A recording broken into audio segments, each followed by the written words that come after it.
Today I'm going to show you how to create absolutely stunning bokeh with almost every lens, whether you're using a kit lens or a prime lens. By the end of this video, you will be able to create absolutely beautiful cinematic background blurs and make your photos instantly pop. So let's dive in.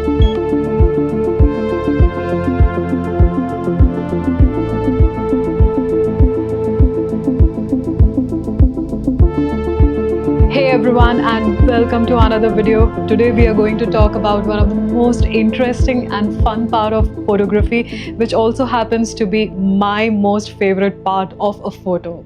Today we are going to talk about bokeh photography, or also pronounced as bokeh. I'm not sure what's the right pronunciation. Do drop me a comment below. I will show you how you can create amazing background bokehs with almost every lens out there. So what is bokeh?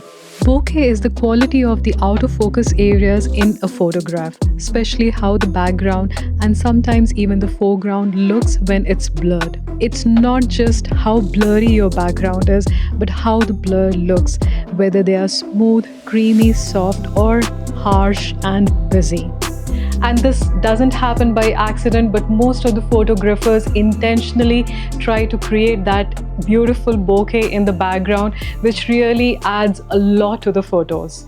Bokeh is just not produced by the type of the lens, but more by the aperture you choose in your photos, also the light source in your background, and also the depth between the subject and your background. We will discuss all these three aspects today, and I'm going to give you a lot of examples, and you will see it for yourself how varying these three factors can give those nice background blurs. By the way, if you're new here, then I'm Anshu, a photographer for 15 years. I talk about everything photography on this channel. Do subscribe to see more content like this. Let's first discuss the various types of lenses and how they handle bokeh. Having a lens with a wider aperture, say f1.8, will guarantee that you will get a nice, amazing background blur. Usually, you will not find wider aperture on most of the lenses, but we'll also talk about how to deal with bokeh in lenses with narrower aperture in a minute. The lenses with the widest aperture are the primed lenses.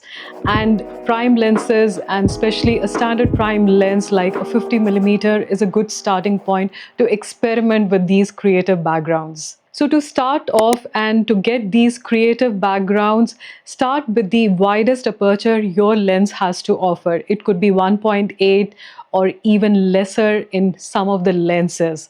The other thing to consider is compression, which the lens provides. Usually a zoom lens, say anything above 85mm, will give you a compression, which means it gives you an illusion of more depth between your subject and the background. This eventually means you're getting bokeh which is more pronounced or more exaggerated.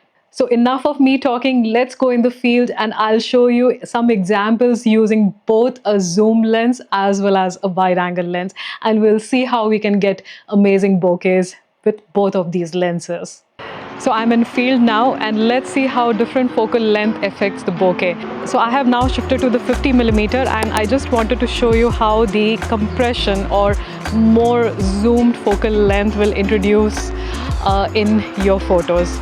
So now I have shifted to the 85mm, and you can see the effect of compression with this lens. So here's another comparison between a 85 and a 50mm lens, and you can see that with the 85mm the bokeh is more pronounced because of the compression.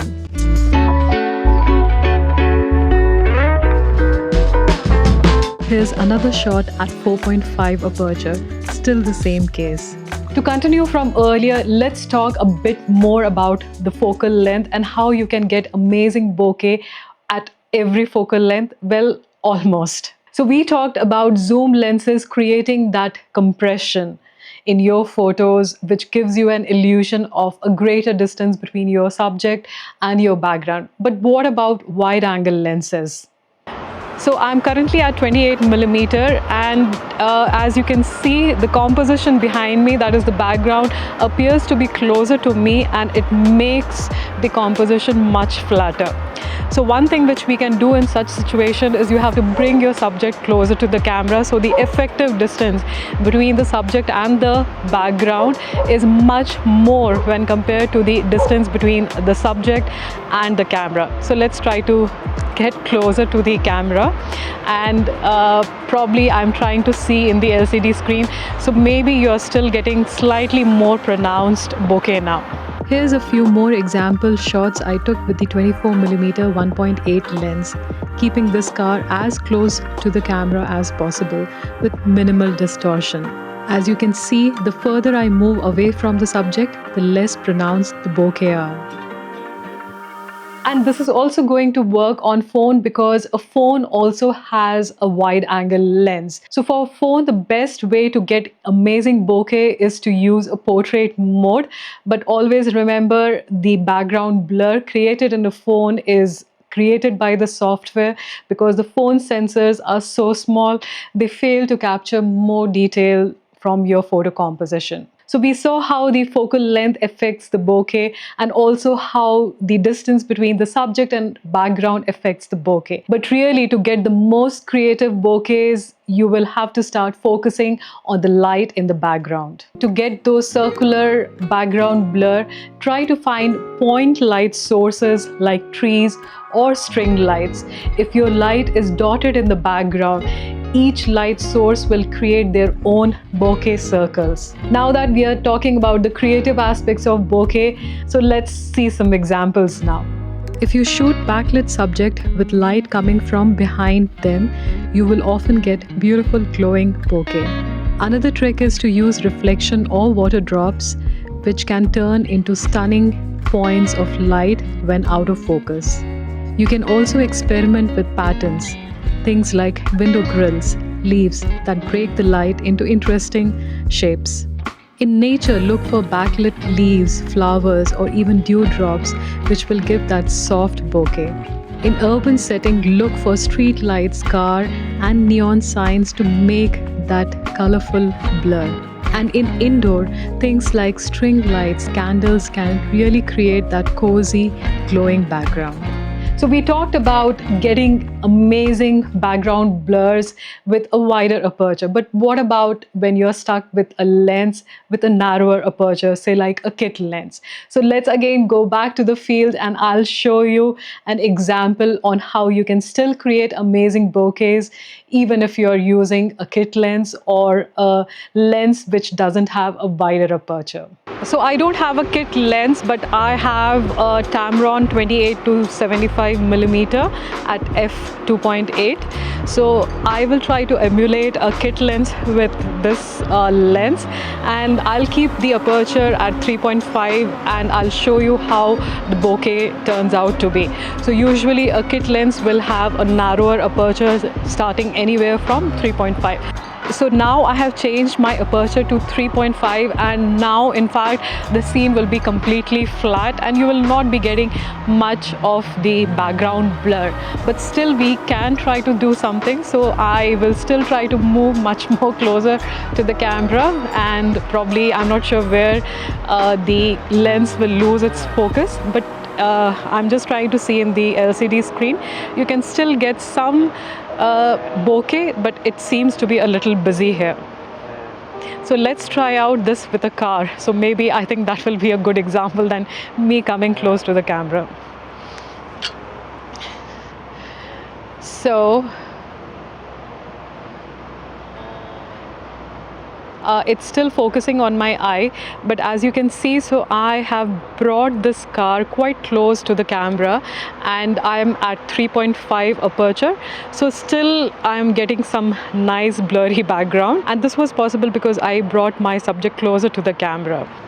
So now I am at 75 millimeter. This is the maximum my lens can go, and I'm still at aperture 3.5. So if you have a kit lens, then try to use the maximum focal length on your camera. In this case, it is 75 millimeter, and this will give you a much more pronounced bokeh or the blur when compared to wider focal lengths, say like 28 or 24 millimeter.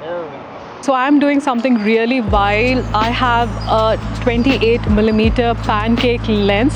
It has a fixed aperture of 4.5, and the bokeh is not very circular. In fact, they are more like hexagonal. So this is one of the extreme examples, and I will still show you how you can still get some bokeh with this lenses. So let's take the example of car again. So 28 millimeter is quite wide, and as we saw earlier, it will tend to flatten your background. But I have this example of the car again, and let's try to bring it close to the camera.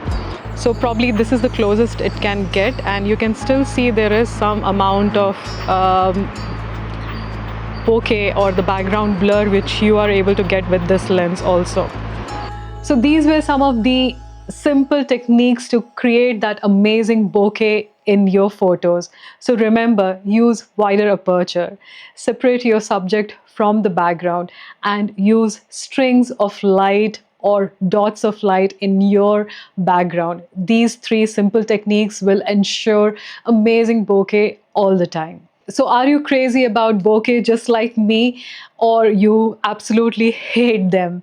Do drop me a comment below, and do let me know what techniques do you follow to create that amazing background blur in your photos. And it has been so good talking to you, and I make plenty of videos talking all about photography. If you're interested, then please do consider subscribing to my channel, and it helps me a lot and also encourages me a lot to continue on this YouTube videos making journey. And I will see you in another video. Till then, bye.